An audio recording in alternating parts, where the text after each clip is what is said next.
Garage Science. How you guys doing?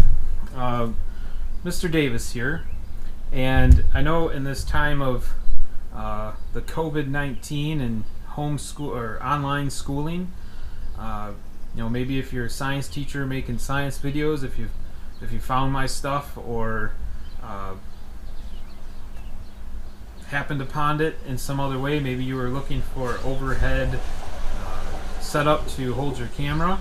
So I made this real simple setup with just some PVC that I had laying around. The only thing that I had to get is I had to just get some of these couplings, and actually I ended up getting these end caps so that it would sit more level on the surface, because if I didn't have that, then this would be higher than this, and you would get a little bit of a wobble there.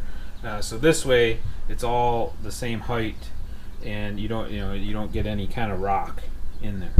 Okay, so real simple. All I did was I just figured out how high, and this is I don't think this would hold a DSLR, but if you have a GoPro, which is what I've been filming on, and you happen to have the handlebar mount, okay, I just figured out about how high I wanted this to be, okay, and then I just put this on here and it works beautifully.